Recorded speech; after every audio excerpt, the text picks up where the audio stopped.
Hey, hello, my dear students. Hello, my class 5. How are you all? I hope from you are very, very well, happy, and safe at your home. If you have any query, you can ask me. Otherwise, you can watch this video at the end point. Okay? So,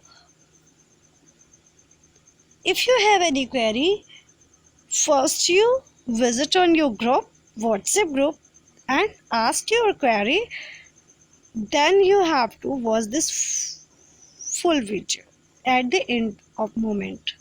Okay, let's start. Today we are going to learn more about verbs and its tenses. Okay, so verbs and its tenses. In the last session we have already learned about simple present tense, simple past tense, and today we are going to learn more about these tenses. Next part, simple future tenses. So what are you saying about it? You know? Do you know about this sentence, this tense? No, I know very well. Okay, let's start. I'm telling about it. Uh, Simple future tense. Simple future tense. A verb in the future tense tell us what will happen in future. जो simple future tense होते हैं बेटा, उसकी verb ऐसे आपको verb जो उसमें लगी होती है वो आपको ये फील कराएगी, ये वो आपको बताएगी कि जो कुछ भी हुआ होगा वो फ्यूचर में होगा. ठीक है, व्हाट विल हैपन, जो भी होगा वो फ्यूचर में होगा. अंडरस्टैंड. और इसकी सबसे बड़ी पहचान यही है कि इसमें विल और शेल का यूज़ किया जाता है. कोई भी वर्ब के जस्ट पहले विल और शेल लगाया जाता है. मेन वर्ब और हेल्पिंग वर्ब दोनों वर्ब होती है ना, तो हेल्पिंग वर्ब क्या है? शेल और विल. तो अगर विल और शेल आप देखो तो आप समझ जाना कि ये जो टेंस है वो फ्यूचर का है, ये फ्यूचर में होगा. अंडरस्टैंड. तो बेटा example, he will watch TV, वह टीवी देखेगा. ठीक है, देख नहीं रहा है, देखेगा. They will play in the garden, वे गार्डन में खेलेंगे. तो विल और shall is place before the verbs. Verb के पहले विल और शेल लगा होता है. Example, will eat, will write, will move, will go, will come. Okay, will learn, will visit. तो जो कुछ भी आप हर वर्ब के पहले will या shall का यूज़ होगा अगर वो काम फ्यूचर में होने वाला है तो. ठीक है, तो अभी हम लोगों ने फ्यूचर के बारे में जान लिया. तो चलो एक बार रिवाइज कर लेते हैं तीनों टेंसेस के बारे में. तो बच्चों, सिंपल प्रेजेंट टेंस में मैंने आपको बताया था कि जो ये वर्ब है इस टेंस की, वो ये बताती है कि ये जो काम हो रहा है वो अभी हो रहा है. व्हाट इज़ हैपनिंग नाउ, जो हो रहा है वो अभी हो रहा है. अभी क्या हो रहा है वो ये बता रही है. अगर आप पूछोगे ना व्हाट इज़ हैपनिंग नाउ, तो आपको आंसर मिलेगा ही वॉचेस टीवी. वह टीवी देख रहा है इस टाइम. ठीक है, वह टीवी देखता है. समझ में आया? They play in the garden, वे गार्डन में खेलते हैं. ओके, आई एम कुकिंग, मैं खाना बना रही हूँ. He is cooking. कुल आपको मतलब समझ में आया ना? क्वेश्चन क्या है? What is happening now. इसका जो भी आंसर दे रहा है वो present tense, simple present tense. Okay, they are cooking, वे खाना बना रहे हैं. और बेटा इसमें क्या होता है ना, सिंगुलर और प्लूरल के अकॉर्डिंग एस या ई एस लग जाता है.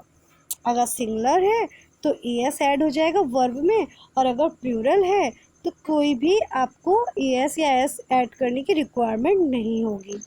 सब्जेक्ट के अकॉर्डिंग होता है. ठीक है, जैसे ही क्या है? सिंगुलर. ही सिंगुलर है और वॉच होता है देखना. तो वॉचेस क्यों लगा दिया मैम? आप बताइए। तो मैम बताएंगे आपको कि वॉचेस इसलिए लगाया क्योंकि सिंगुलर पर्सन देख रहा है, मतलब ही देख रहा है। अगर यहाँ वी होता तो वी वॉच होता, वी वॉचेस ना होता। आपको पता है वी क्या है, प्लूरल, आई क्या है, प्लूरल, यू क्या है, प्लूरल, दे क्या है, प्लूरल, लेकिन ही शी इट क्या है, सिंगुलर प्रोनाउन। तो अगर सिंगुलर पर्सन होगा या सिंगुलर प्रोनाउन होगा तो आपको वर्ब में simple tense, simple present tense में एस या ई एस लगाना होगा। ठीक है, जैसे दे प्ले, अब दे प्ले के साथ प्लेज नहीं हो गया क्योंकि दे क्या है, प्लूरल फॉर्म, और प्लूरल के बाद जो भी वर्ब आती है उसमें एस या ई एस नहीं यूज़ होता। ठीक है, नहीं ऐड होता। चलिए अब आते हैं सिंपल पास्ट टेंस पे। Simple past tense. A verb in the past tense tell us what happened earlier. क्या पहले हो चुका है। ठीक है, ये इसकी वर्ब ये हमको बताती है। He watched TV. He watched TV. अभी हम लोगों ने पढ़ा he watches TV. आप पढ़ रहे हैं मतलब वो टीवी देखता है, वो टीवी देखता है मतलब या देख रहा है इस टाइम, ही वॉचिंग, वो देख रहा है। ठीक है, लेकिन सिंपल पास्ट में क्या है, ही वॉच्ड, ई डी ऐड हो गया। मतलब पास्ट अगर है तो आप हमेशा याद रखना जो वर्ब है वॉच, प्ले, इसमें इसकी सेकंड फॉर्म यूज़ होगी। प्ले का प्लेड हो जाएगा, वॉच का वॉच्ड हो जाएगा। ठीक है, तो बाय का बॉट हो जाएगा। सेकंड जो वर्ब होती है वो यूज़ होती है पास्ट टेंस में, और पास्ट टेंस बताते हैं कि क्या काम पहले हो चुका, ठीक है। प्रेजेंट बताते हैं कि अभी हो रहा है, और फ्यूचर बताता है कि होने वाला है या होगा फ्यूचर में। ठीक है, तो they played in the garden, तो यहाँ ईडी ऐड किया गया। और अगर वाई आएगा लास्ट में से कुछ वर्ड्स में, जैसे कॉपी, कॉपी का क्या हो जाएगा, तो वाई को रिप्लेस करके आई ई डी ऐड कर देंगे। कॉपीड सेकेंड फॉर्म यूज़ करने के लिए, वर्ब की सेकेंड फॉर्म कॉपीड हो जाएगा फिर। ठीक है, मूव, मूव्ड, तो certain verbs changing completely in the past tense.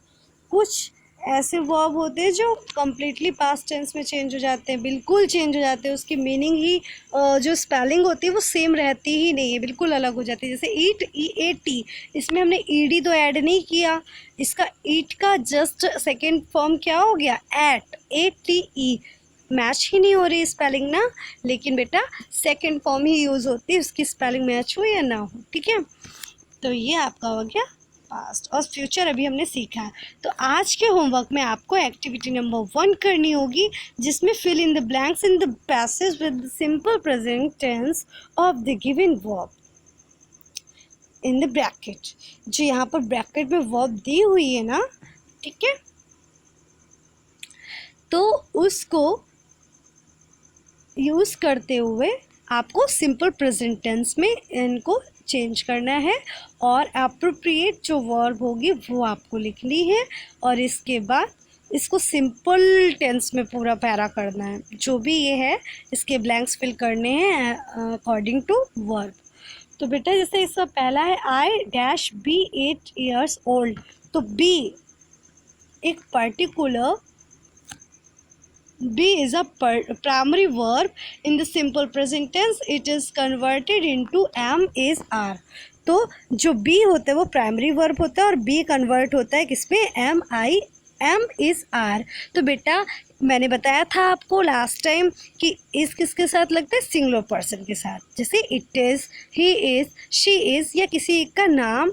ठीक है, अच्छा आर किसके साथ लगता है, आर लगता है we are, they are, you are. ठीक है, या फिर एक से ज़्यादा व्यक्तियों के या किसी के नाम हो तो आर लग जाएगा। अभी एम किसके साथ लगता है, वो सिर्फ एक सब्जेक्ट होता है आई, आई के साथ हमेशा एम लगेगा। तो बेटा अभी नीचे जो हम लोग फिल कर रहे हैं इसमें आई लिखा है ना, आई डैश बी, तो बी किस में कन्वर्ट होगा, आई के जस्ट बाद एम। ओके, एम हमेशा आई के साथ होता है। तो आई एम 8 years old, यहाँ आपको फिल करना है एम। एंड आई, बेटा अब आई क्या है, सिंगुलर या प्लूरल, आई क्या है, सिंगुलर या प्लूरल, बोलो। तो बच्चों आपको ये एक्सरसाइज फिल करनी है according to present simple, present tense के अकॉर्डिंग। तो जो भी वर्ब इसमें दी हुई है वो आपको पहले तो ये देखना है सब्जेक्ट क्या है। अगर सब्जेक्ट सिंगुलर है तो जो वर्ब होगी उसमें एस या ई एस ऐड होगा, और अगर प्लूरल है सब्जेक्ट वी, दे या दो नाम या यू, ऐसे कोई सब्जेक्ट हैं तो उसके अकॉर्डिंग जो वर्ब दी हुई है ब्रैकेट में उसमें कोई भी चेंजमेंट नहीं होगा, ना ही एस लगाओगे ना ही ई एस लगाओगे। सिंपल टेंस है, सिंपल प्रेजेंट टेंस है, तो उसमें तो फिर आपको वर्ब की सेकंड फॉर्म भी नहीं यूज़ करनी होगी, सिर्फ वर्ब की फर्स्ट फॉर्म मतलब एज इट इज़ आपको वैसे ही लिख देना है फिर, अगर प्लूरल सब्जेक्ट है। अदरवाइज सिंगुलर सब्जेक्ट है तो हर वर्ब में एस या ई एस ऐड होगा। ठीक है, तो आप ये देखिए क्या है, ये एक्सरसाइज आपको कंप्लीट करनी है। अकॉर्डिंग टू आप क्या करोगे कि वर्ब को चेंज करोगे अकॉर्डिंग टू सब्जेक्ट, और अगर कोई क्वेरी हो तो आप ग्रुप में मुझसे पूछ सकते हैं। Okay, goodbye all of you, thanks for watching this video.